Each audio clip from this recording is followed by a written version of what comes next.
Were women in the 13th century allowed to be powerful? What did it take for a woman to be considered truly holy, truly sacred, back in 1248? And why does it seem like the only way to get a halo on your head, if you were a woman, involved either staying a virgin or getting brutally killed for your beliefs? Number 5, the world turned upside down, or just sideways in 1248. Imagine a world without smartphones, without even electric light, a world where the very air you breathed was thick with the scent of wood smoke and the distant clang of a blacksmith's hammer. This was Europe in 1248, a time far removed from our own, yet surprisingly, some of its ideas still echo today. It was a continent shaped by the relentless rhythm of the seasons, the harsh realities of feudal life, and above all, the colossal shadow of the Catholic Church. Church wasn't just a place people went on Sundays. It was the internet, the government, the school system, and the moral compass all rolled into one. From the humblest peasant working the land to the most powerful king on his throne, everyone, in theory, bowed before the authority of the Pope in Rome. Papal pronouncements carried the weight of divine law, shaping everything from political alliances to what you were allowed to eat on a Friday. Bishops, abbots, and priests were not just spiritual guides. They were landowners, legal authorities, and key players in the complex web of medieval society. Church's influence seeped into every crack and crevice of daily existence, dictating social norms, defining what was considered right and wrong, and offering the only widely accepted path to salvation in a world often fraught with disease, famine, and violence. Within this all-encompassing institution, the role of women was, by our modern standards, incredibly constrained. A woman's life was largely predetermined. For most, marriage was not just an option but an expectation, a societal requirement that ensured the continuation of family lines and the transfer of property. Once married, her legal identity was often subsumed by her husband's, her property becoming his, her voice often muted in the public sphere. Motherhood was revered, but it was also seen as a woman's primary function, tying her to the domestic realm. For women who didn't marry, the options were stark: perhaps live as a spinster, dependent on family, or enter a convent. Cloistered life offered a different kind of existence, one of spiritual devotion and scholarship for some, but still largely removed from the broader world and subject to ecclesiastical rules often devised by men. Yet amidst these societal limitations, there was a powerful spiritual aspiration that transcended gender: sainthood. To be declared a saint was to be elevated to an elite echelon of holiness, a direct intercessor with God, a beacon of inspiration for the faithful. Saints were not just figures in dusty old books. They were living legends, their relics believed to possess miraculous powers, their stories told and retold in countless sermons and artworks. They were patrons of towns, guilds, and individuals, invoked in times of sickness, danger, or despair. The very existence of saints helped to validate the Church's teachings, demonstrating that God's grace was truly at work in the world. But who decided who became a saint? Curated their stories, highlighting certain virtues and downplaying others. Answer, overwhelmingly, was the male hierarchy of the Church: theologians, bishops, monks, and chroniclers. These were the gatekeepers of holiness, and their perspectives naturally shaped the narratives of those deemed worthy of veneration. Consider the craft of hagiography, the writing of saints' lives, which by 1248 had become a sophisticated art form. These weren't objective biographies in the modern sense. They were carefully constructed narratives designed to inspire piety, reinforce moral lessons, and uphold church doctrine. A hagiographer, often a learned cleric, would select details, embellish miraculous events, and frame the saints' actions in a way that resonated with the theological and social values of the time. Church emphasized certain virtues for women, then those virtues would shine brightest in the stories of female saints. And what virtues were most prized for women in the 13th century? As we delve deeper, it becomes strikingly clear that for female saints, two pathways disproportionately led to the coveted title: virginity and martyrdom. For a woman, these often intertwined, creating a powerful, singular narrative that conveyed not just holiness, but a very specific kind of female power that emerged from resistance, sacrifice, and the ultimate renunciation of worldly desires. It was a narrative that, when viewed through a modern lens, carries some undeniably troubling messages about what it meant to be a woman and what her true worth might be. This was the lens through which female holiness was largely perceived and propagated, a perception cemented and celebrated in the very heart of the 13th century. Number 4, the unblemished lily. Why virginity became the ultimate female virtue. In the tapestry of medieval spirituality, if there was one thread woven with shimmering gold for women, it was the thread of virginity. It wasn't just seen as a state of innocence. It was considered a supernatural gift, a direct imitation of the purest human being to ever walk the earth, Mary, the Mother of God, the Queen of Virgins. Her immaculate conception and perpetual virginity were held up as the ultimate ideal, and for a woman to emulate her in any way was to tread a path of unparalleled spiritual merit. The theological reasoning behind this veneration was deeply rooted. Marriage, while acknowledged as a sacrament and necessary for procreation, was nonetheless seen as a lesser state than celibacy. The Church, inheriting much from early Christian ascetic traditions and philosophical strains that viewed the physical body as less pure than the spirit, often presented sexual desire, even within the bounds of marriage, as a potential distraction from total devotion to God. To renounce the pleasures of the flesh, to dedicate one's entire being, body and soul, to a spiritual marriage with Christ, was considered the pinnacle of Christian devotion. For women, this offered a unique, if challenging, alternative to the expected path of earthly marriage and motherhood. It was a way to transcend societal expectations and claim a direct, personal relationship with the divine that, ironically, often gave them a form of spiritual agency denied in other spheres of life. Consider the remarkable story of Saint Agnes, a name whispered in awe across Europe in 1248 and for centuries before.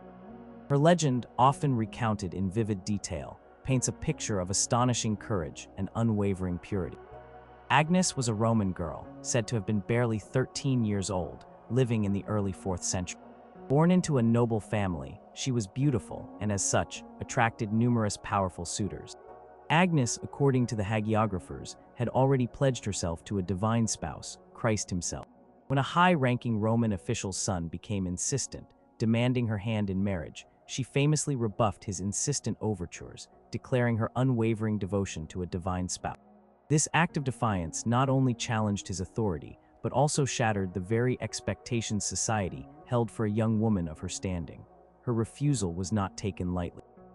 In the Roman Empire, such defiance, especially when tied to the rejection of pagan gods, was seen as a grave insult to both the authorities and the state religion. Agnes was denounced as a Christian, and her punishment was swift and brutal. She was publicly stripped, a horrific act meant to degrade and humiliate her, particularly for a virgin. Yet the legends recount miraculous interventions. Her hair grew miraculously long to cover her, or a sudden burst of light protected her modesty. When further attempts were made to violate her, the purity of her spirit was said to have instilled fear in her tormentors. Ultimately, she was condemned to death. Some accounts say she was beheaded, others that she was burned at the stake.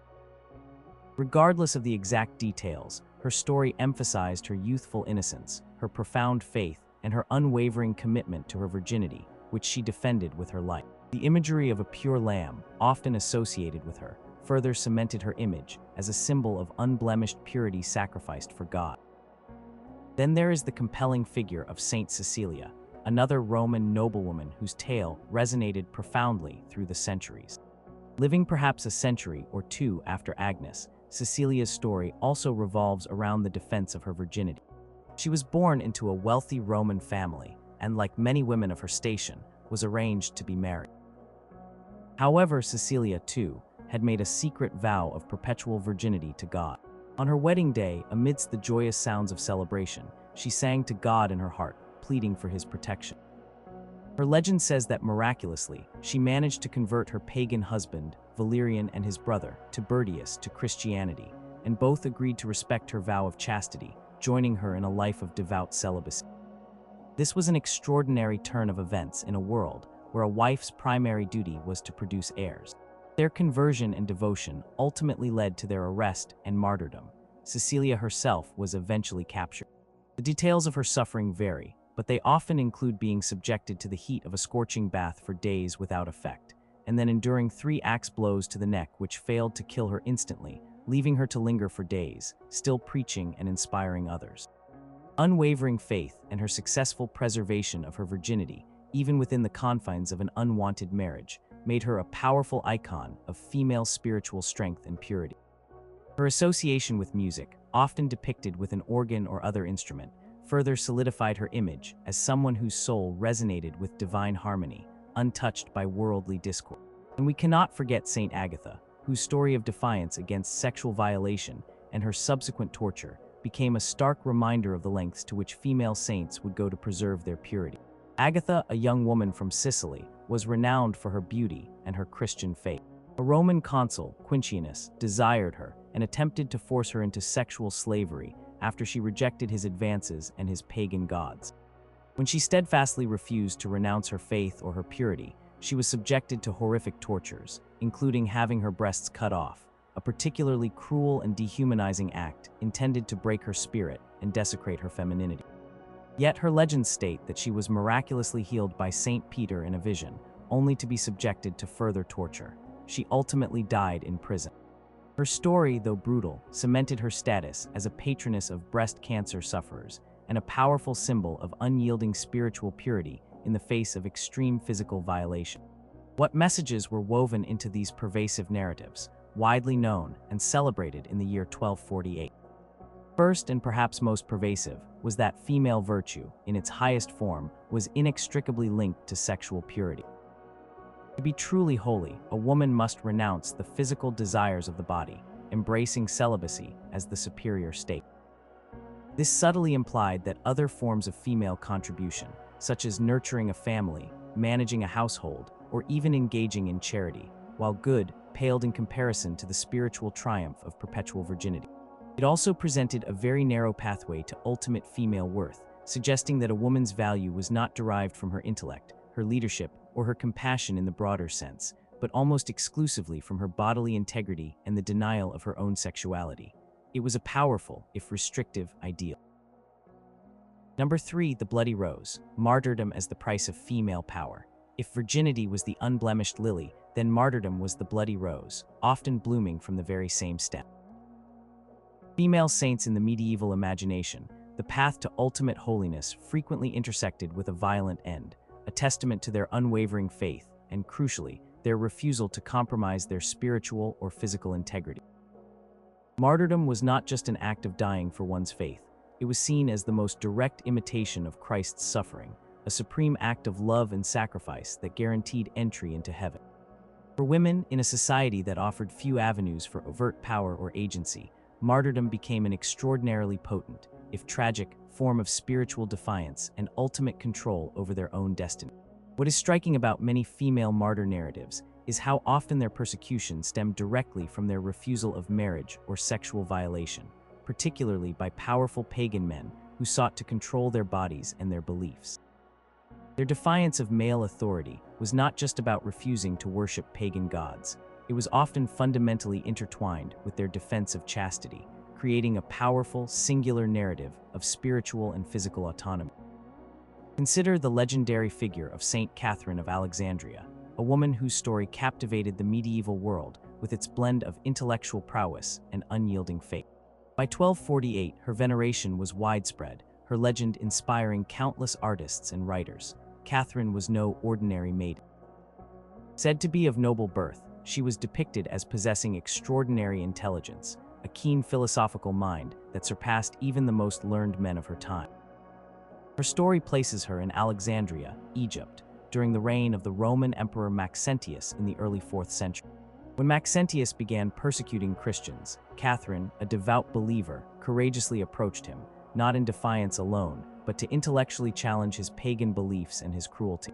Her boldness led to a series of debates with the emperor's most skilled philosophers, whom she, miraculously according to the legends, confounded and converted to Christianity. Pressed yet enraged by her intellect and refusal to renounce her faith, Maxentius then proposed marriage to her, offering her immense wealth and power. Catherine, like Agnes and Cecilia, had already pledged her virginity to Christ. Her steadfast refusal to abandon her divine spouse and succumb to the emperor's desires sealed her fate. She was subjected to horrific tortures, including the famous breaking wheel, a device designed to tear her body apart. Miraculously, the wheel shattered upon her touch. Finally, she was beheaded.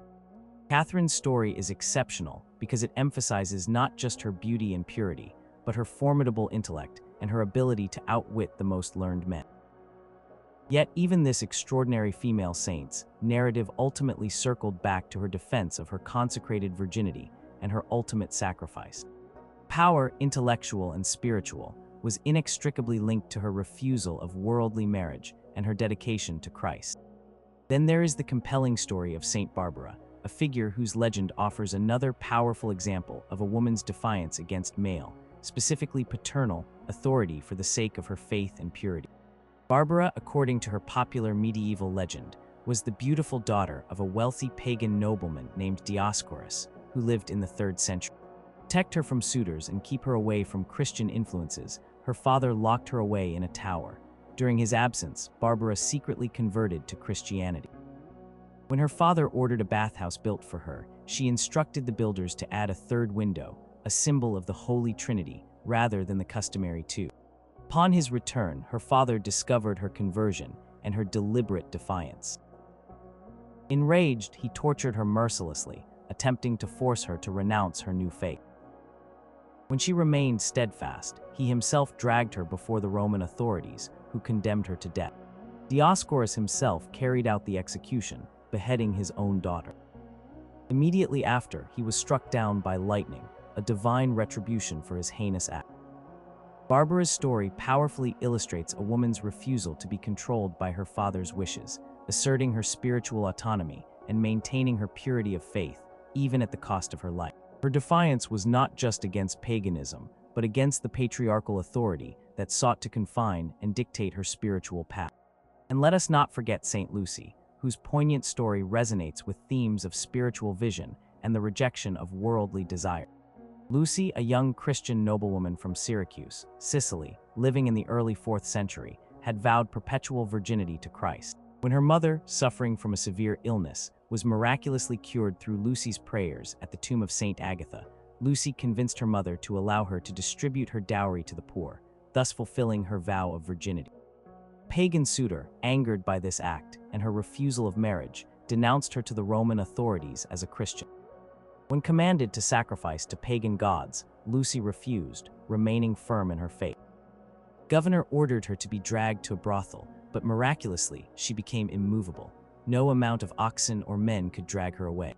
Enraged, her tormentors then inflicted various tortures upon her, including, in some versions of the legend, plucking out her eyes, though other accounts state she plucked them out herself to discourage her suitor. Regardless of the exact details, her unwavering commitment to Christ and her virginity remained absolute. She was eventually killed by a sword thrust to her throat. Lucy's tale, with its emphasis on her literal and symbolic blinding to worldly desires, choosing spiritual vision over physical sight, powerfully demonstrated the ultimate sacrifice for purity and faith.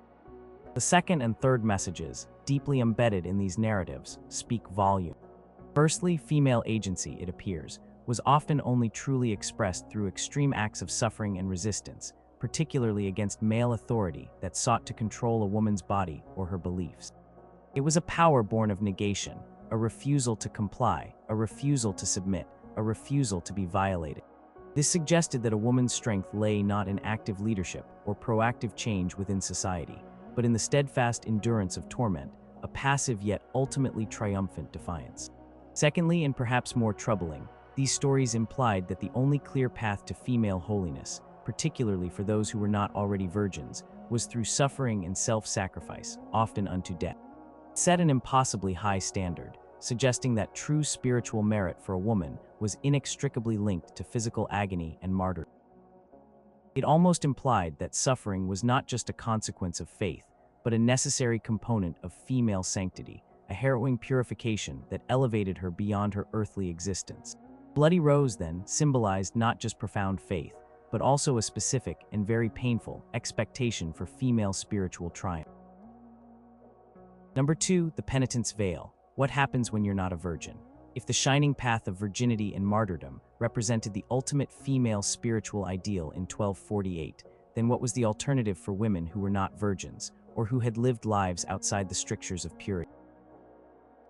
The Church, while acknowledging the necessity of marriage for procreation and the continuation of humanity, undeniably held celibacy as the superior spiritual state. This theological framework meant that, for women who had experienced physical intimacy, even within the sacred bonds of marriage, their path to holiness was often depicted as far more arduous, requiring intense acts of penance, rigorous asceticism, and a profound renunciation of their past lives. Created a powerful, if often shaming, narrative about female sexuality outside of the purest ideal. The concept of original sin, inherited from earlier church fathers like Augustine of Hippo, cast a long shadow over human sexuality. While not inherently evil, sexual desire, even within marriage, was often viewed with suspicion, a reminder of humanity's fallen state. Therefore, for a woman who was not a virgin, or worse, one who was perceived to have sinned sexually, the route to sanctity demanded an extraordinary display of purification. It wasn't enough to simply reform. One had to undergo a radical transformation, often involving extreme deprivation and profound self-denial. The most famous and perhaps most complex example of this category of female saint is Mary Magdalene. By 1248, her figure had evolved significantly in the medieval imagination. While the Gospels themselves do not explicitly state that Mary Magdalene was a prostitute, medieval tradition, particularly in the Western Church, largely conflated her with the unnamed sinner woman who anointed Jesus' feet with costly ointment and her tears. This conflation cemented her image as a repentant prostitute, a woman who had lived a life of sin before encountering Christ.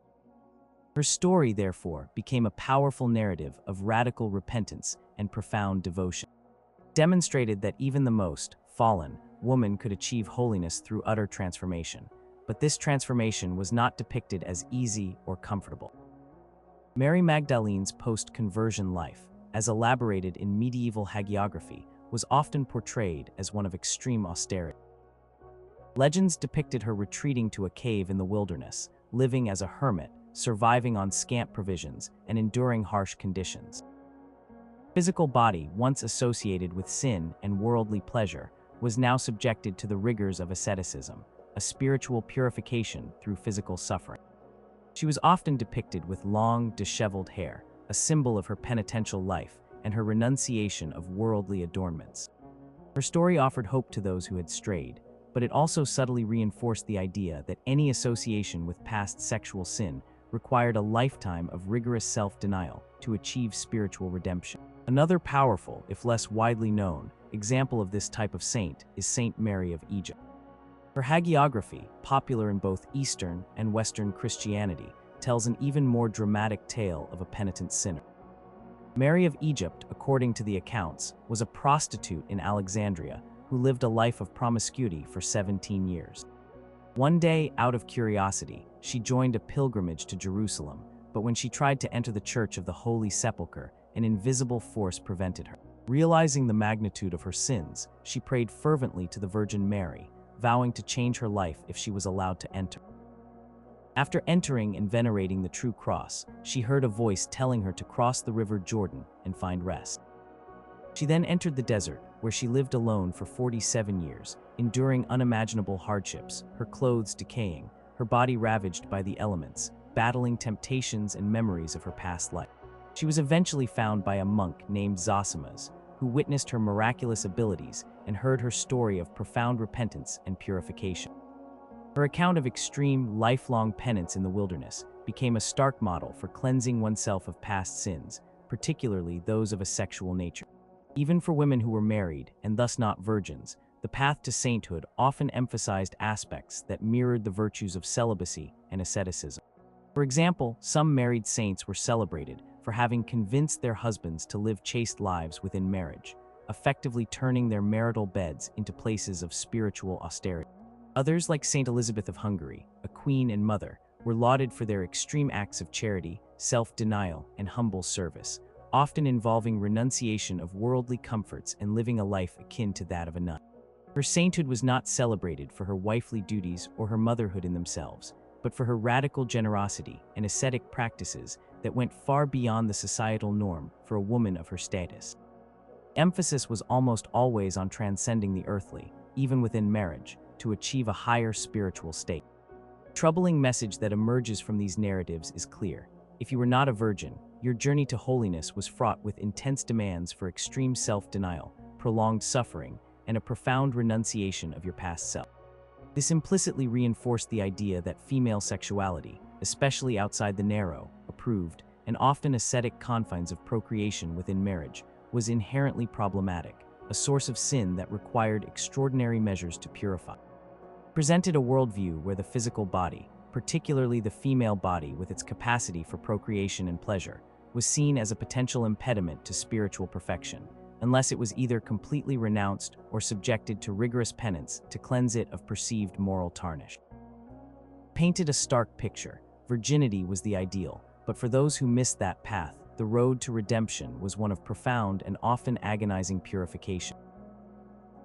Number 1, echoes through time, how these stories shaped expectations. By 1248, the narratives of female saints, overwhelmingly emphasizing virginity and martyrdom, were deeply ingrained in the collective consciousness of European society. These stories were not mere quaint tales. They were powerful cultural artifacts, disseminated through sermons, illustrated manuscripts, stained glass windows, and oral tradition. They served as moral blueprints, shaping not just how holiness was perceived for women, but also how women themselves were expected to behave, what virtues they should aspire to, and what their ultimate purpose might be. These pervasive narratives, carefully curated and propagated by the male-dominated church hierarchy, subtly, yet effectively, reinforced existing societal structures and patriarchal norms. Think about it. Who decided which women were elevated to the status of saints? Who wrote their lives, carefully selecting the details to highlight and the aspects to downplay? It was almost exclusively men, theologians, bishops, monks, chroniclers.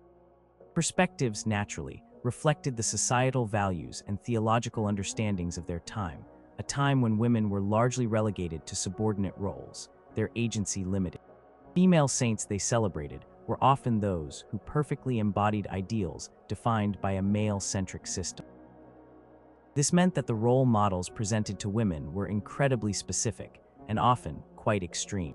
While they inspired faith and devotion, they also set a benchmark for female virtue that was incredibly high, almost unattainable for the average woman.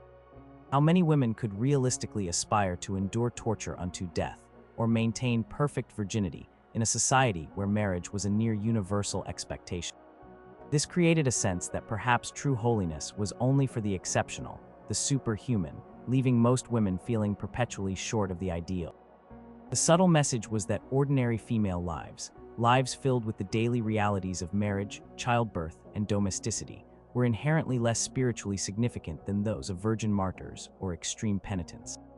Striking to consider the absence of certain types of female saints in the medieval canon, or at least the de-emphasis of certain aspects of their lives. While there were indeed married female saints, their sainthood was rarely, if ever, celebrated primarily for their roles as wives and mothers.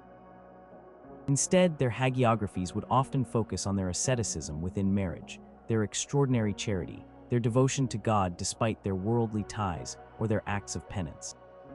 Daily, sacrificial, yet often mundane work of raising a family, managing a household, and supporting a husband, the very backbone of medieval society, was rarely deemed worthy of extraordinary spiritual veneration in itself. Similarly, female intellectual pursuits, unless they were directly tied to defending their virginity or engaging in theological debate like Saint Catherine, were not prominent paths to sainthood. The lasting legacy of these narratives trickled down into secular expectations for women, influencing concepts of female honor, virtue, and morality for centuries to come. The emphasis on purity and the demonization of female sexuality, unless strictly controlled or renounced, became deeply embedded in Western culture. The idea that a woman's honor was tied to her sexual integrity, that her body was a site of potential sin or purity, became a powerful social construct. This created a profound double standard, where male sexual transgressions were often viewed with more leniency than female ones. It fostered a cultural climate where women's bodies and desires were subjects of constant scrutiny and moral judgment. Even today, in subtle and often unconscious ways, the echoes of these medieval narratives can be felt. Do we still, in some parts of our culture, unconsciously equate female virtue with a certain modesty or sexual restraint? Are women still sometimes judged more harshly for their sexual histories than men? Has the idea of female self-sacrifice and putting others' needs first, particularly in the context of family, become an ingrained expectation that burdens women disproportionately? These questions are not about condemnation of medieval faith or the stories of these remarkable women. Instead, they invite us to reflect on the historical context, the power dynamics at play, and the implicit messages about gender, worth, and power that were embedded in the very foundations of Western spiritual and cultural identity, messages that were robustly reinforced in the world of 1248. The halos of virgin martyrs and penitent saints shone brightly, but in their light, they also cast long, intricate shadows over the expectations for all women.